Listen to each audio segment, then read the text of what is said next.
Aujourd'hui, nouveau test avec la montre GPS Coros Space Pro. La Coros Space Pro, c'est une montre multisport qui convient bien quand on cherche une montre à la fois performante, ayant une bonne autonomie et qui intègre de la cartographie. Et en prime, elle est bien légère. Allez, je vous raconte dans ce test complet. On commence avec son poids. Je vous disais qu'elle était particulièrement légère. Là, on est sur du 49 grammes avec le bracelet silicone. Et si on a un bracelet en nylon, on passe à 37 grammes. Ça, c'est un des trucs que j'aime beaucoup parce que sur mon petit poignet, déjà, elle fait pas énorme, mais en plus, on n'a pas l'impression d'avoir un poids au poignet. Ensuite, une des grandes forces de la Coros Space Pro, c'est son écran AMOLED. Bon, vous voyez, je vais essayer de vous montrer un petit peu sur la vidéo, mais l'écran, il est hyper lumineux et même en plein soleil, vraiment, c'est impressionnant. On arrive toujours à vraiment bien voir et juste, c'est agréable, en fait, c'est beau à l'usage. En plus, un point important, c'est qu'il est vraiment bien réactif. Donc, c'est un écran qui est tactile, mais on peut désactiver le tactile, au moins sur une partie. Par exemple, on peut avoir le tactile juste sur la carto, mais pas sur le reste. Ça évite que ça se déclenche de manière involontaire, genre avec le pull par exemple, ce genre de choses. L'écran est hyper réactif, on arrive quand même à bien naviguer, c'est vraiment chouette. On sent qu'il y a un processeur bien rapide derrière. Les petits détails, on peut personnaliser le cadran. Bon, vous voyez, moi j'ai mis une petite photo de montagne. Bon, c'est des petits détails chez Coros, mais n'empêche que perso, je trouve ça assez sympa de pouvoir personnaliser sa montre. Quand on fait du sport, en général, on la voit quand même assez souvent, donc tant qu'à avoir un petit fond d'écran qu'on aime, c'est quand même cool. Pour le bracelet, là, la version que j'ai, c'est un bracelet en silicone, mais en fait, on peut aussi acheter un bracelet en nylon.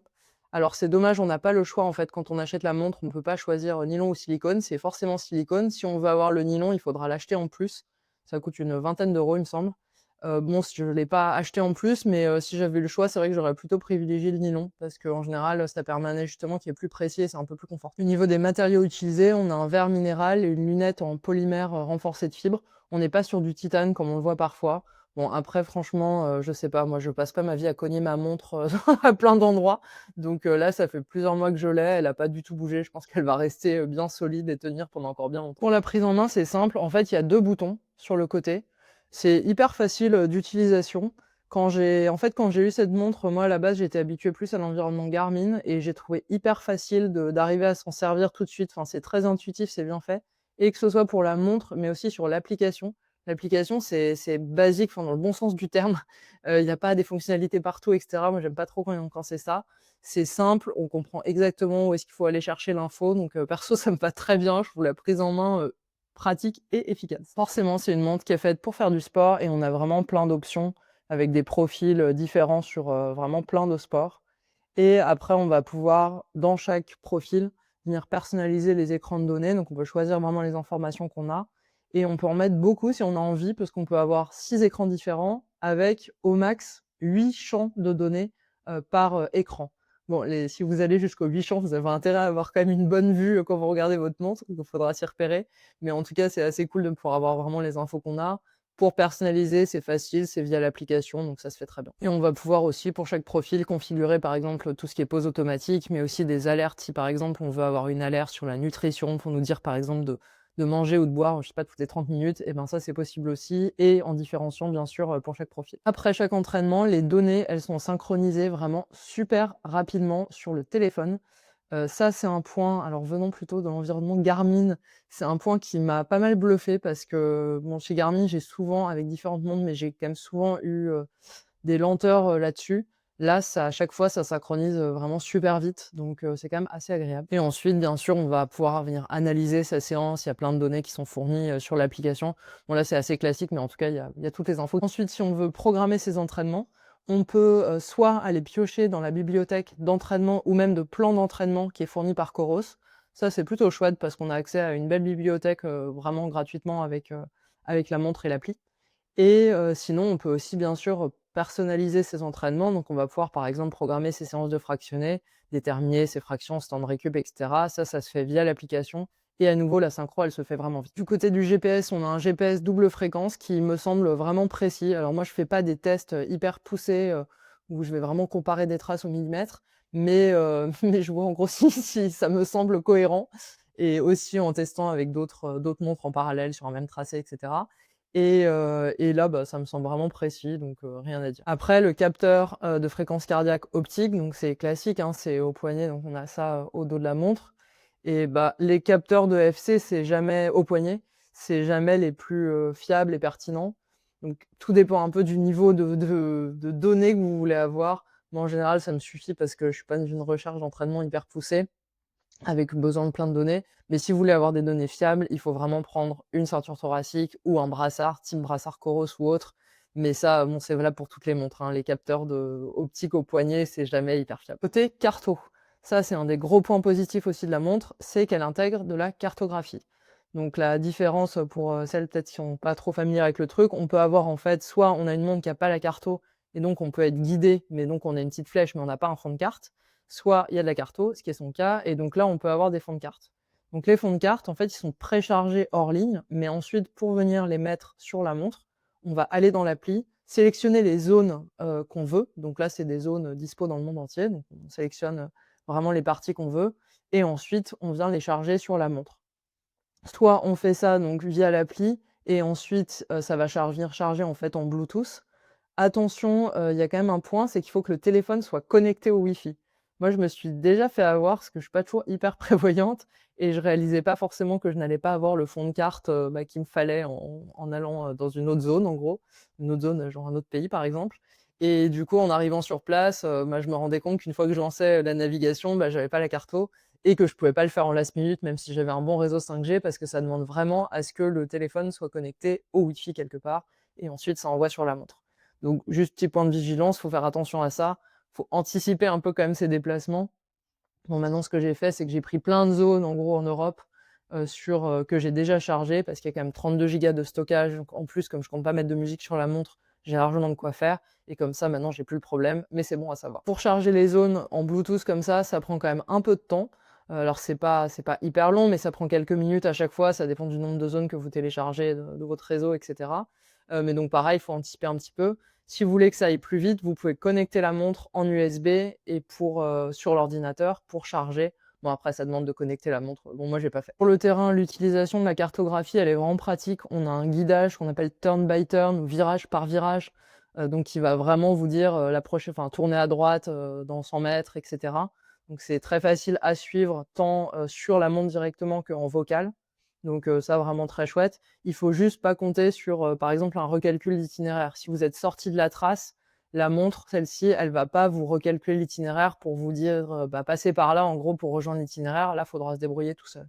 Il y a pas non plus de fonctionnalité type, recherche de POI, de points d'intérêt, ce genre de choses. Donc c'est plus basique que certainement qui sont super poussées, mais pour une utilisation, sportive, je pense que dans 80 des cas, ça suffit. En tout cas, moi, ça me suffit. Et enfin, pour les parcours, donc soit on charge son GPX, on peut charger directement sur l'appli, soit on peut aussi, par exemple, si on a tracé un itinéraire Strava ou qu'on a pris un itinéraire Strava à quelqu'un d'autre, et ils vont en fait venir, les favoris vont directement venir se mettre dans la bibliothèque, et ensuite on pourra décider de les envoyer ou pas sur la montre. La Coro Space Pro, elle a aussi quelques fonctionnalités type un peu suivi de santé. Alors c'est pas son cœur de métier, on va dire, parce que c'est une montre, vraiment avant tout sportive. On n'est pas trop sur la montre connectée où il y a plein de fonctionnalités, santé, bien-être.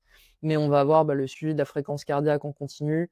On va avoir la saturation en oxygène, à la demande, si on demande une analyse à la montre. On va avoir l'analyse du sommeil. Là, franchement, j'ai de gros doutes sur la pertinence vraiment de l'analyse. En fait, j'ai des chiffres tellement différents d'une montre à l'autre que je sais pas laquelle a raison, mais je soupçonne qu'il y en ait pas mal qui aient pas trop raison, vu les données qui ressortent. Et après, tout ce qui est niveau de récupération, bon, ça, c'est un peu des algos qui sont fournis par Coros. Je sais pas non plus exactement ce que ça vaut, honnêtement, mais bon, pas plus que sur les autres montres, je dirais. Du côté des fonctions connectées, je vous disais, c'est pas vraiment sa force. Enfin, l'idée, c'est pas d'avoir une montre connectée, c'est plutôt d'avoir une montre vraiment GPS de sport. Donc il y a des trucs basiques type, alarme, notification, météo, ce genre de choses. Mais par contre, on va pas pouvoir, par exemple, mettre de musique. Alors on peut mettre de la musique, mais il faut la charger en MP3 et ensuite on pourra l'écouter, via des écouteurs Bluetooth. Mais on peut pas relier la montre à une appli type, Spotify, par exemple, et écouter en streaming. Ça, il y a pas la fonctionnalité. On peut pas, payer avec sa montre. Il y a pas d'assistant vocal. Voilà, de ce côté-là, c'est assez basique. Bon, perso, c'est un truc dont je me sers pas sur mes montres, mais parce que je privilégie vraiment, j'ai ces montres-là pour une utilisation vraiment sport. Mais si vous voulez une montre qui fasse vraiment, et montre connectée et montre sportive, c'est peut-être pas forcément celle-là qu'il vous faut. L'autonomie, ça c'est un gros point fort de la Coros Space Pro. Bon, souvent, comme toutes les montres Coros en fait, parce qu'elles ont toujours une vraiment belle autonomie. On est sur 38 heures d'autonomie, donc en GPS.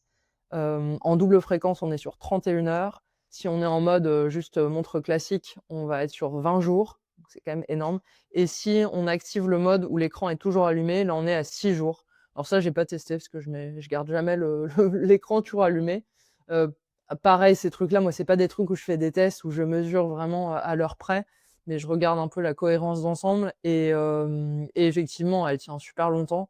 En fait, maintenant le problème, c'est plus que que j'oublie de la recharger. J'oublie qu'il faut la recharger à un moment, mais c'est pas un vrai problème non plus parce que même quand je me rends compte un peu au dernier moment, la recharge se fait quand même vite.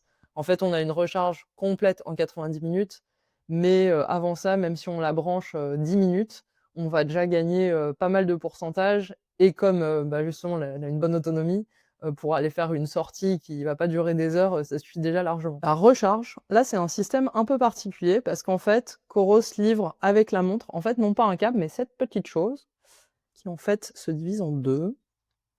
Donc vous avez, en fait, un petit embout comme ça et cet embout, il va venir, lui, se clipser, en fait, au dos de la montre comme ceci. Vous voyez? Comme ça. Et ici, on va venir mettre un câble USB-C vraiment classique. L'idée, c'est déjà de ne pas avoir de câble, en fait, qui est, unique à la montre. Donc comme ça, si on a toujours un câble USB-C avec soi en général, là, on va pouvoir, venir la charger. Après l'autre chose, c'est que, bah, du coup, il faut alors c'est livré avec un petit porte-clés, mais bah, ça veut dire qu'il faut quand même avoir ça. Certes, on n'a pas de câble, dédié, mais il faut quand même se trimballer avec ça, enfin, ce qui est logique, mais bon, perso, j'ai pas tout le temps mes clés avec moi, donc au final, ça, je le mets à l'endroit avec le câble USB-C, donc ça me change pas grand-chose, mais bon, c'est assez pratique. Quelques petites comparaisons avec, d'autres montres, Coros. Il y a par exemple, elle a pas mal de points communs, par exemple avec l'Apex 2. D'ailleurs, on avait déjà fait, une vidéo et un article sur l'Apex 2. Les principales différences, ça va être l'écran déjà. Là, sur la Pace Pro, on a cet écran AMOLED, je vous disais, hyper lumineux. Sur l'Apex 2, c'est un écran, vraiment beaucoup plus classique. L'autonomie, par contre, c'est l'Apex 2 qui gagne puisqu'on est sur 45 heures contre 38 heures pour celle-ci. Donc ça dépend, à voir si vous faites vraiment de l'ultra, par exemple, ou ça peut être mieux d'avoir celle qui a le plus d'autonomie, c'est-à-dire l'Apex 2. La robustesse, c'est dans la même lignée. Si on est sur de l'ultra, on va peut-être chercher une montre un peu plus robuste. Sur l'Apex 2, c'est titane, enfin boîtier titane et verre saphir. Sur celle-ci, je vous disais, c'est du polymère et un verre. Par contre, point positif, celle-ci, elle est beaucoup plus légère. Pour le stockage, l'Apex 2, elle a 8 Go, celle-ci a 32 Go. Bon, là, ça dépend un peu de ce que vous voulez mettre dessus. Et côté prix, enfin, la Coros Space Pro, elle est quand même 100 € moins chère que l'autre. Donc vraiment à voir en fonction de votre utilisation, on n'a pas tous les mêmes critères et les mêmes besoins. Et enfin, on peut comparer aussi à la Pace 3. La grosse différence, c'est la cartographie. La Pace Pro a de la cartographie, la Pace 3 n'a pas de cartographie. La Pace 3 va aussi avoir moins d'autonomie. On va pas avoir cet écran AMOLED, mais on va avoir un écran plus classique. Et le processeur de la Pace Pro est bien plus rapide. En conclusion, vous l'aurez compris, la Coros Space Pro, c'est vraiment une montre que j'aime bien. Je l'ai adoptée depuis quelques mois et vraiment, c'est une montre que j'adore parce que je la trouve aussi bien performante que agréable à porter, parce que légère, parce que rapide. Enfin, vraiment, elle a un peu toutes les qualités à mon sens. Et en plus, on n'a pas besoin de la recharger tout le temps, ce qui est aussi plutôt sympa. Et en prime, évidemment, le rapport qualité-prix est quand même vraiment bon, comme souvent chez Coros, faut bien le dire.